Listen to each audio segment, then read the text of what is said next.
when it comes to footlock escapes, I mean, the first principle to all submission escapes still applies. Best defense, not to get caught. So if you get caught, you already made a lot of mistakes, and that really is where you should be putting your energy on what to do to prevent your opponent from getting your foot in the first place. But in any case, we can have a whole DVD series on footlocks alone. There's so many different footlocks, so many different ways of escaping the footlock. So I was thinking here, like I wanted to show something that was simple, something that was easy to remember, and it would apply to not only one footlock, but many different footlocks. There's something I've been using here for a short time, and it's been very effective. Originally, I was using to escape a knee bar, and it can be done that way. It's the same principle, really. But we're going to work on it from the footlock. And what I'm going to do here is my opponent is going to have a footlock wrapped up, it's a straight footlock. He has both his feet on the inside, and normally what he wants to do is he wants to push me away with his feet, so he's too far away for me to reach, so I can't really stop him from footlocking me, and that's going to give him all the arch he needs to finish that footlock. Yeah, if I let him go, he's going to finish. Yeah. Okay. So what I'm going to do here is I got to get this inside leg off my hip. Okay. So the first thing I'm going to do here this is just to buy myself time. This is not going to stop him from footlocking me.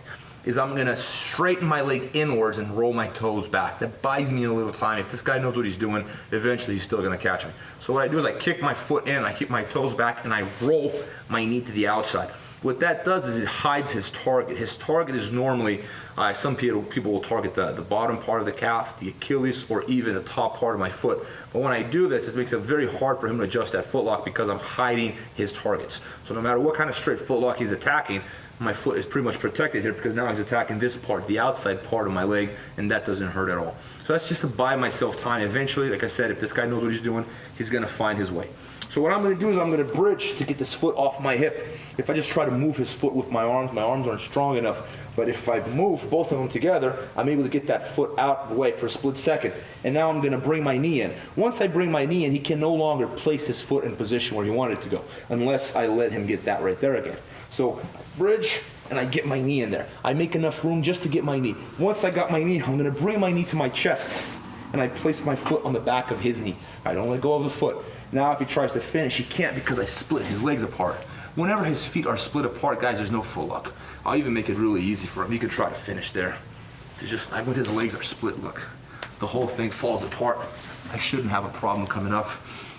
Once I'm here, a lot of times this guy right here lets go. I shouldn't have a problem pulling that foot out. Really, there's no footlock. I've never seen anyone tap from a footlock when their legs are split like that, okay? So the whole idea of escaping the footlock here is to kick the back of his knee and split his legs. Once his legs are split, I'm pretty much out. Guys, I use this for knee bars, all sorts of different footlocks, because anytime you're able to split your opponent's legs, he can't finish with just this. A good footlock requires him using his legs and his hips. So normally you're taught to pinch your legs together so you can arch your hips, and that's a good footlock. If I'm doing that right there, it's the complete opposite of what he should be doing to footlock me. The first thing I'm going to do is I'm going to push my foot in, roll my toes back, so I don't want my foot in that position. I want my toes as far back as possible. To make his life even harder, I'm going to rotate my knee out, my toes out. It makes it a little bit harder for him to find his target. I'm just hiding the target at this point. This is not an escape, it's just buying me time. All right, so what I'm going to do here is I have to bridge to get this foot to move. Like I said, if I try to move this foot with my arm, it's very difficult. But if I give it that little pop, it's a little bit easy. And I just get my knee in between. The first thing I get my knee in between, he can no longer press. So he's going to try to repummel with that leg, but I'm not going to let him because I'm holding his foot. I bring my leg to my chest, and my foot fits right behind his knee. At that point, once I press there, the whole thing falls apart. Normally they let go. If he wants to keep holding on to the foot there, it's really not going to stop me from moving straight into mount. There's nothing there. Okay, once I split his legs, like I said, the smart guy is going to abort because he knows he's got nothing left. All right, one more time. That foot.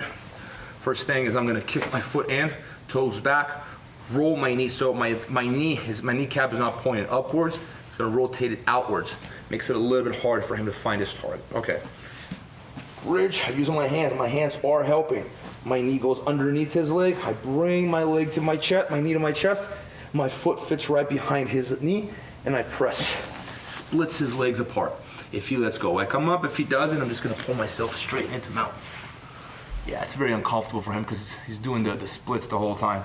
So it's a very uncomfortable position. I started using this originally from the knee bar. Again, get a knee bar here. You know, a lot of times the knee bar, you're almost getting out. And a lot of people will tell you to kick the butt, right? Kick the butt. It's like, why kick the butt? I kick the back of the knee.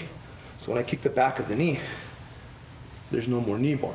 The same principle applies for knee bars and footlocks. Anytime you can kick the back of his knee, it's gonna split his legs apart and then he has no power to finish. So here, he could finish me. When I do that, it doesn't matter how deep my leg is, he can have as much of a knee bar as he wants.